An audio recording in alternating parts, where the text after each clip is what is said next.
Estamos aqui com o Marcos, engenheiro florestal, coordenador técnico do projeto Xingu Sustentável, da bacia Rio Xingu. E o Marcos vai falar um pouco como a CPOTX, né, se submeteu a esse projeto, como foi esse processo, né, qual foi a data de início, né, se esse projeto está em execução, como é que está indo. Então, Marcos, começa falando para a gente como a CPOTX se submeteu a esse projeto do Xingu Sustentável. Perfeito, Inês.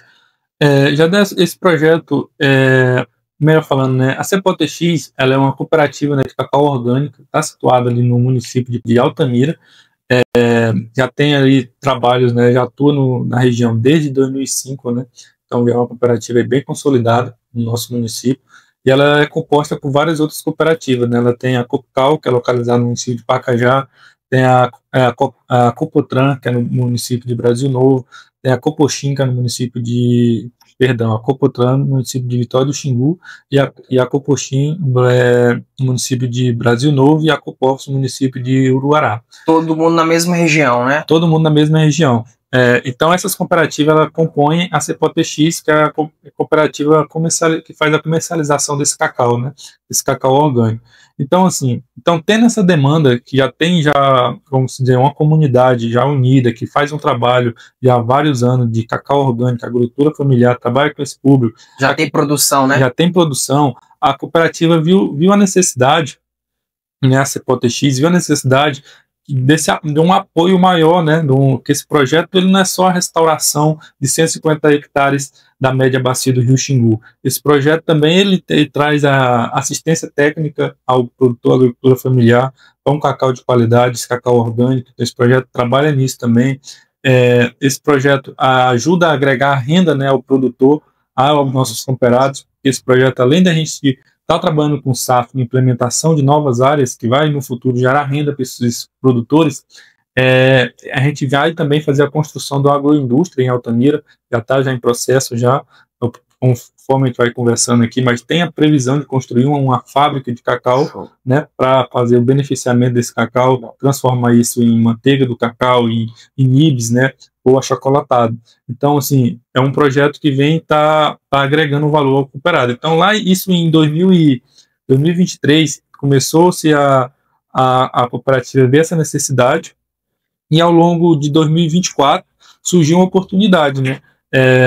Abriu-se um edital do Fundo Floresta Viva, então esse edital foi aberto para poder fazer a restauração de 150 hectares na média bacia do Rio Xingu. Então, como a gente estava localizado aqui, a gente era uma instituição que podia participar, a gente, a CPOTX, na verdade, que eu ainda não estava na CPOTX, a CPOTX, ela submeteu esse projeto, ela escreveu um projeto dentro dos critérios, né, do edital, e mais para frente esse projeto veio ser aceito, né, que foi aceito ainda em 2024, na verdade, o projeto veio ser aceito, e aí começou a tratativa, e ele iniciou ali por volta de outubro de 2024, iniciou mesmo, a gente assinou o contrato, tudo certinho, e ali iniciou as atividades, e ali demorou mais um ou 2 meses, eu sei que em novembro a gente começou a fazer o que é a contratação já da equipe técnica e começar o desenvolvimento do trabalho. Então a CPOTX ela é uma central e ligado a ela tem mais 4 cooperativas. Perfeito. Totaliza mais ou menos aí uma faixa de quantos cooperados, famílias, traga em números para a gente ter um pouco de noção. Cooperados, né? Cooperados ligados direto à CPOTX, hoje a gente trabalha aí com volta de 130 cooperados, juntando as 4 cooperativas. Aí famílias, né, é um número um pouco maior, porque às vezes dentro da cooperativa, dentro do grupo familiar, é uma pessoa só, né, que está ligada, fazendo, né, o cadastro na CPOTX, mas às vezes tem outra família também ali, mas assim, cooperados são 130. Então, o interessante é que gera emprego, né, gera renda. E outra coisa, essas áreas onde será trabalhado a restauração, tem alguém iniciando do zero? Ou todo mundo já tem produção, os selecionados? Porque teve um filtro também, né? Para selecionar essas áreas, né? Tem um limite, né? E você fala até quantas áreas foram selecionadas. E se teve um filtro, se tinha alguém iniciando, ou se todo mundo já tinha uma produção de cacau. E que tipo, por exemplo, que tipo de produto, né, esses produtores já entregavam, se era só amêndoa, ou se tinha algum outro produto complementar? Não, perfeito. Assim, todos os cooperados da cooperativa hoje já produzem cacau, né? Uns produzem um pouco mais, outros produzem um pouco menos, mas todos têm dentro da sua da sua lavoura, da sua propriedade, né, a produção de cacau. Certo. Aí, assim, posteriormente à contratação dessa equipe técnica, a gente foi visitar todas essas propriedades, a gente visitou essas propriedades. Dentro do projeto, a gente tinha estabelecido que o projeto a gente ia trabalhar com 40 áreas, né, 40 cooperados, que seria beneficiar diretamente do projeto. Então, assim, a gente visitou todos os 130, mas a gente fez uma escolha dentro dos critérios que foi elaborado pela gestão, né, da cooperativa e pela equipe técnica. A gente fez esses critérios, e dentro desses critérios, os cooperados que pontuou melhor, por exemplo, o cooperado que não é obrigatório o cooperado participar do projeto. Não era primeiro, ele tem que ter interesse em participar do projeto. Então, primeiro a gente fez uma rodada, a gente visitou as 4 cooperativas, explicando o projeto, tirando dúvida, falando o que era o projeto, falando que esse projeto teria durabilidade de 4 anos, seria aí o primeiro e o segundo ano seria implantação, e o segundo e o terceiro e o quarto ano seria basicamente monitoramento, explicando todas as etapas, quais seriam os benefícios que esse cooperado deveria estar para participar do projeto. E aí, dentro disso, tendo a adesão dos cooperados, a gente foi visitar os cooperados. Teve uns que queriam estar mais interessados, teve uns que não, no momento não dava para participar, normal. Então, a primeira parte, o cooperado queria participar do projeto, então era o mais importante, queria. Então, dentro disso, a gente foi vendo os outros critérios. Ele tem área disponível, ele tem área que está degradada, que dá para a gente restaurar essa área, tem a área degradada. Então, mais um critério. Então, a gente foi avançando dentro dos critérios. Quem melhor pontuou dentro dos critérios, os 40, a gente selecionou essas áreas. Né? Então, foram várias visitas para chegar nessas 40 áreas selecionadas. 40 áreas selecionadas. E sobre a equipe, né? Hoje o projeto é composto. Quem são os componentes da equipe, né? Que toca o projeto, que deixa o projeto em andamento, em execução? Perfeito. Dentro do começou o projeto, né, a gente contratou os profissionais que estavam previstos dentro do projeto, né. Então foi contratado eu, sou engenheiro florestal, fui contratado para ser o coordenador técnico do projeto. Foi contratado uma bióloga, que é assistente de projeto, que faz parte aí, compõe a equipe técnica, né. Foi contratado um agrônomo, que é a ATE do projeto, que vai responsável por fazer essas visitas de campo, está fazendo acompanhamento dos produtores, implementação das novas áreas, enfim, acompanhar os produtores, né, fazer essa assistência técnica. Foi contratado um contador para poder fazer toda essa gestão financeira do projeto. Foi contratado também um administrativo, né, assistente administrativo, para fazer toda essa administrativa aí do projeto também, para ficar tudo em ordem. Porque esse projeto é muito importante ressaltar. Esse projeto ele tem duração de 4 anos e ele tem um recurso, né, aportado.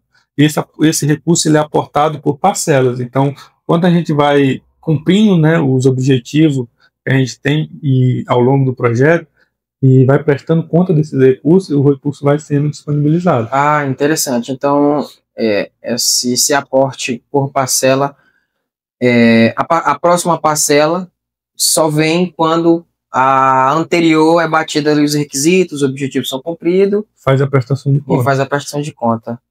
Perfeito. O projeto ele foi iniciado quando? O projeto se iniciou vamos dizer, em outubro de 2024 e ele tem duração de 4 anos aí. Então, cabeça, mal acredito que até 2028. Até então, como é que está o andamento? Em que fase ali está mais ou menos o projeto?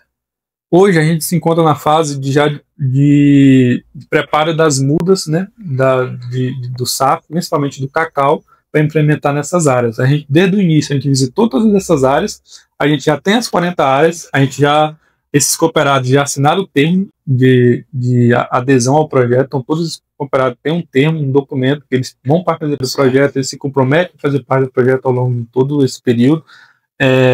Agora, a gente já teve oficinas de boas práticas de mudas, então ensinando esse cooperado a fazer um viveiro, ensinando esse cooperado a ter uma muda de qualidade, como encher o saquinho, como colocar essa semente para germinar. A gente fez um aporte financeiro, a gente entregou kits para eles, né, de de regadores, sacolinha, de sombrite, de adubo, para ele poder produzir essa muda já no local onde a gente vai estar fazendo a restauração. Então hoje a gente já está nessa fase já desse desvelo pronto e já estamos já na fase de entrega de semente da CEPLAC, né, que a CEPLAC também é um parceiro nosso nesse projeto, para poder produzir essas mudas, para quando a gente for fazer a implantação, a gente já ter essas mudas no local.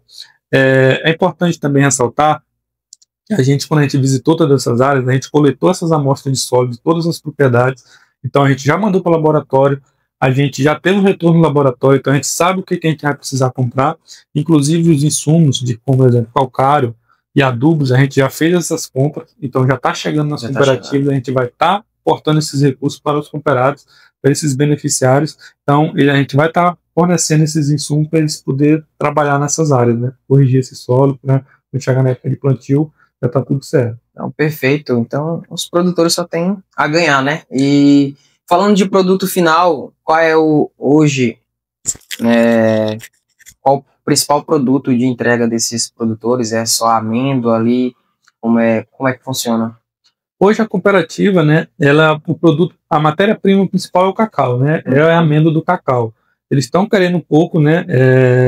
A gente está com esse projeto, a mentalidade nossa é um pouco verticalizar isso, a gente poder também processar esse produto, essa matéria-prima, e a gente ter derivados, né? A gente ter a manteiga, a gente ter o nibs, ter o achocolatado, mas hoje a CPOTX ela só faz da venda da amêndoa de cacau. O diferencial é que a amêndoa da cooperativa é um cacau de qualidade, é um cacau orgânico, não usa nenhum tipo de químico, tem certificação própria, é um cacau certificado, então isso agrega muito, a cooperativa já consegue agregar valor ao produto do cooperado, né, ao cacau, a matéria-prima. Então é um cacau que ele é vendido por um valor acima do mercado, né. Então hoje a gente já consegue agregar esse valor para os cooperados da cooperativa, mas a intenção é com essa fábrica agregar ainda mais valor. Entendi. Já tem alguns produtores que já conseguem produzir produtos complementares, né? Consegue. Como a cooperativa, né, e a ajuda e também para os próprios os cooperados, participa de vários festivais, de oficinas, Sebrae, enfim, outros aí, tem cooperado hoje que já produz cacau, o chocolate, né, vários derivados do chocolate às vezes, então participa dos festivais que tem na região, já tem nossas amêndoas são premiadas aqui no município, premiadas, né? E fora, então tem alguns cooperados que já fazem esse beneficiamento, mas ainda em pequena escala. Então, entendi. E é interessante também pontuar que a CPOTX ela tem tanto mercado nacional como também internacional, né? E com o projeto a tendência é potencializar, né? Então, aqueles produtores que tinham já uma área X, agora ele vai conseguir ter uma produção um pouco maior, né? Exatamente. E também melhorar o mercado em geral, que é a CPOTX que faz essa comercialização, né? Isso. É isso? Então, assim, hoje, com essa implementação desse projeto do Floresta Viva, de restauração de 150 hectares, a gente vai conseguir ter novas áreas, né? Então, a gente vai conseguir, no final do projeto, entregar novas áreas para os cooperados produtivos, né? Além de estar fazendo um trabalho social, de estar restaurando uma área que era improdutiva, transformando ela numa área produtiva, mas também essa área é com SAF, né? Então, assim, não é só cacau ali, não é monocultura só, também tem espécies frutíferas, espécies nativas da nossa região, então vai atrair a biodiversidade local, vai estar enriquecendo a biodiversidade ali daquele local, e também é a ideia principal do projeto. Então, além de trazer esse enriquecimento, a gente também vai estar agregando valor ao produtor, né, agregando uma renda a mais ao produtor no final, porque é 1 hectare a mais, 2 hectares a mais de cacau que ele vai ter ali, é uma renda a mais que ele vai ter para a família dele, para poder agregar valor na propriedade, enfim, nas suas atividades. Com certeza. Então, Marcos, o bate-papo foi bom, né? Eu creio que deu para explanar um resumão do projeto, né? No próximo episódio a gente vai poder detalhar um pouco mais como foi selecionar essas áreas, falar um pouco mais especificamente das funções da equipe, né? Mas até então tá tudo tranquilo, o projeto está em andamento, né? Está sendo executado, as áreas estão sendo acompanhadas, estão sendo visitadas, como você falou aí, as etapas estão sendo concluídas, né? E para continuar vindo as parcelas, os objetivos precisam ser batidos, né? Exatamente. É muito importante Você ter citado aqui, por exemplo, o contador, hoje a gente já tem o fluxo, né, de caixa mensal, que a gente presta conta com a diretoria da CPOTX, então mensalmente é prestado conta com a diretoria de todos os gastos que a gente tem mensal, né, ao longo do projeto, de compras, né, foi feito compra de insumo para a gente entregar aos cooperados, de bens, né, para a cooperativa, foi comprado carro, foi comprado computadores, enfim, bens que vão ficar para a cooperativa, então tudo isso é prestado conta com a diretoria da CPOTX, né, e também prestado conta junto ao nosso financiador, junto ao o Floresta Viva, né, o que faz a gestão disso é o Funbil, a Funbil faz toda a gestão desse fundo, então a gente presta conta também com eles, e para ter transparência do recurso está sendo utilizado. Tem outras atividades, né, que vão ocorrendo que não foi citado, mas várias outras atividades que vai sendo feita ao longo do projeto, que o projeto ser viável e continuar desenvolvendo as atividades. Perfeito. Então a gente vai ficar no próximo episódio, a gente vai conseguir especificar um pouco mais e falar um pouco mais dos outros objetivos, que são 9, né, Marcos? São nove nove objetivos em geral no projeto. A gente conseguiu detalhar um pouco mais sobre ele, o primeiro objetivo específico e dar uma pincelada geral. No próximo episódio a gente começa a detalhar um pouco mais.